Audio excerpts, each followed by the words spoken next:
Hello and welcome to the Ask EMBN Tech Show. Now this is the show where you guys send in your questions and I attempt to answer them in as much detail as possible on everything to do with e-mountain bikes.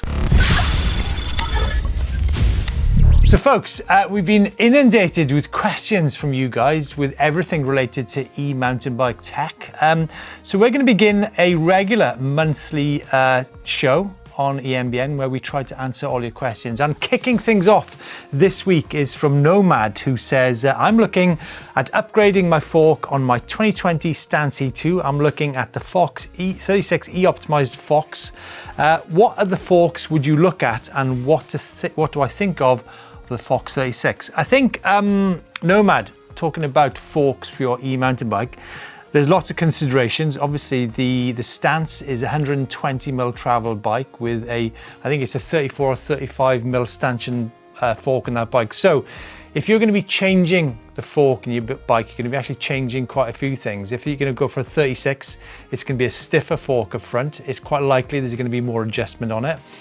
However, if you're going to put a 36 which has got longer travel, say you're going to go to 140 or 160, I'm not actually sure the 36 does 140. Obviously you can custom tune it to make it 140, but what that does in effect is change several things. It changes the height of your bottom bracket. Now, by changing your bottom bracket height, that will affect the steering of your bike and the way it corners. So it might be a little bit more difficult to steer, but that depends on the bottom bracket height. I don't actually know the bottom bracket height on the Giant Stance, but I think of a bike that amount of travel, you should be looking at a BB height of around about 340mm. So that's a calculation you need to bear in mind. Putting a longer fork in the bike is going to affect the head tube angle of your bike, which in turn is going to affect the stability. Slightly longer travel might make the head angle a bit slacker, so you're going to get that a little bit more stability at speed. So two things there to bear in mind before you even start talking about, you know, what forks you're going to choose. What I would say, Fox 36, banging fork, but there's lots of other options out there, different price points. You've got like Manitou, you've got Formula, Marzocchi, RockShox. You know, there's a ton out there. And what I will say to you is look for, you know, what are the reasons that you want to change your fork in the first place, and then look for a fork that's going to match the geometry of your Stance E 2020. Next up, Aaron Williams asks, don't people use tubes with tubeless sealant in them? I'm going to put my hands up. I don't actually know the answer to that question, but what I can tell you is that I will be switching to tubeless tyres in the near future, having spent a day with Steve Pete. And I think it makes so much sense, because you could have maybe 4 or 5 thorns in your tyres during the day and you wouldn't know it with a tubeless tyre. Whereas if you've got a tube in there, you could have 4 or 5 punctures.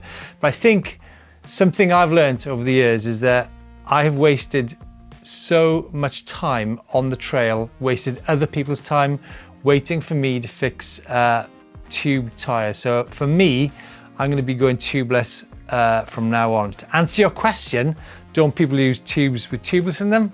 I don't know. Now, next up is the star question this week, and it's from Russell Amadon, who says, or asks rather, what do you think of the Pedigo Ridge Rider for $2,995? Wow, what a massively important question for all people who are new to e-mountain biking. It's true that, you know, a lot of e-mountain bikes are out of the price point of many riders out there. So we've done many videos on EMBN. For example, we've done how to convert a mountain bike that's gathering dust in the corner of your garage by bolting on some kits such as a hub drive, or we've had a mid-drive bolt-on kit from Tongshan, which is, you know, nice amount of power on there. And you can do it at, you know, a relatively inexpensive cost. I think we did our last bike at under €1,000. There's obviously other options on the market, Russell, before you maybe should go down the Pedigo Ridge Rider route. For example, you've got the Caliber Kinetic at, I think that's £1,100. I think you can get them in other countries. Other than that, you've got Decathlon, who've got a vast range of affordable e-mountain bikes, both hub and mid-drive, and then you've got the Rock Rider. And as I mentioned, there's many kits out there. But let's have a look at some of the details of the bike that is in question here. Now, some of the pluses. First up, a 5-year no excuses guarantee. I think that is invaluable. It's got a nice hub drive on the back there. Hub drives are great. What I would say is that hub drives are great for certain types of riding. I think that type of riding does tend to be smoother trails, fire tracks, but when you get to super hilly, technical terrain, that's where a mid-drive bike will come into its own. Some other detail, you've got RockShox Recon 120 fork, great fork. Integrated battery, which is also, it's a great look. What we might need to consider is, can you actually remove the battery? Do you need to remove that battery if you're going to be storing the bike in the house, if you've got a flat, or you're going to be taking your e-mounted bike on trips, so you need to take the bike into the hotel? There's things you need to take into consideration there. SRAM GX gears, yeah, great. Magura brakes, 120mm rotors in there. So I think when it comes to the componentry on this bike, it does all seem to add up. However, is it actually a throttle assist bike and not a pedal assist bike? So I've gone into some of the details here, Russell.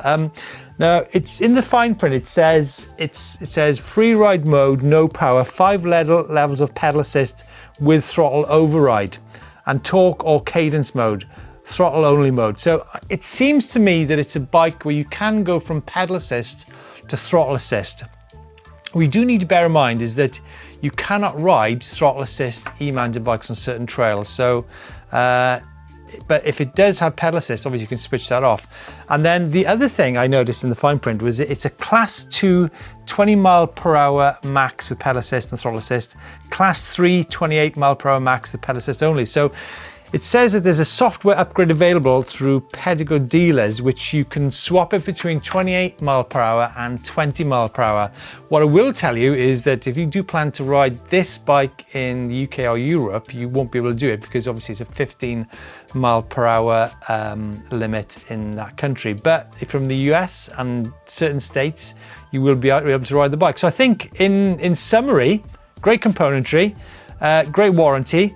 I wouldn't say it's the least expensive budget e-mounted bike out there, but yeah, why don't you get down to a dealer or a shop and give it a spin, and I'd maybe have a look at some other options first.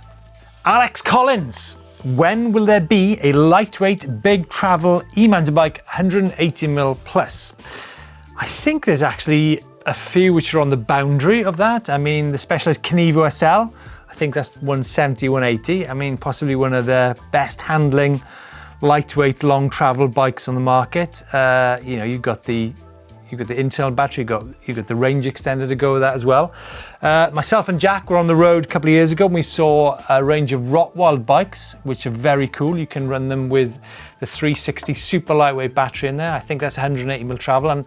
And what you can do with that bike is you can actually run it at different torque levels. You can run it at like 60 Newton meters torque, or you can have it at the standard EPA torque level of 85 Newton meters. So check that bike out.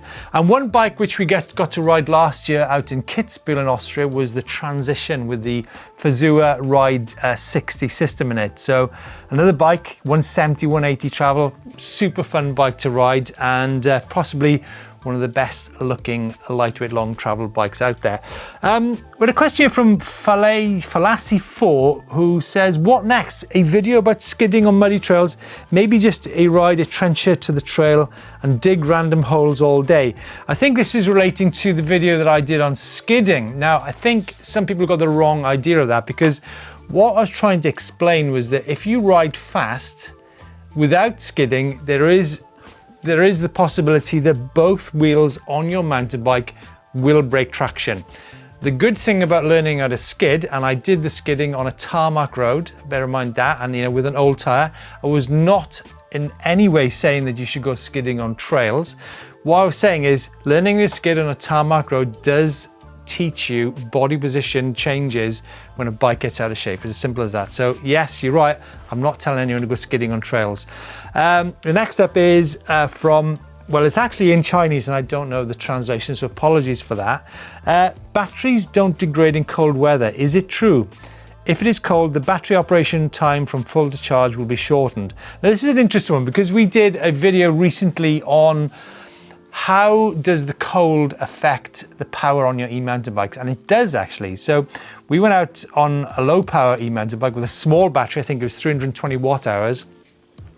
And on a hill climb, we found that the power supply on the smaller batteries did reduce in super cold weather in minus conditions. However, on the larger capacity batteries, say the 720s and the 900 watt hour batteries you get on the Canyon Spectral, it was actually very little. So I think the message, I think we got Ray, our mechatronics engineer, and he says that high capacity batteries actually are more efficient at colder temperatures. However, what you will find, I think, is that there will be a difference in the range you get from your e-mountain bike from summer conditions, hard packed dusty conditions, to the winter where you've got mud and you've got bogs and you've got water. You'll definitely get less range in winter conditions, that's for sure. And we've actually got a video coming up on the channel very soon to explore that very subject. Thanks for joining us. This was a very brief selection of Ask EMBN tech questions. Folks, just keep the questions coming in. Hashtag Ask EMBN Tech, and we'll get this rolling out every month. So we'll probably get a few more questions in the next show, and we'll try to cover as many subjects as possible, whether it be motors, batteries, geometry, frame materials, tires, inserts, whatever it is. We'll try and answer your questions. So thanks for joining us, and we'll see you next month.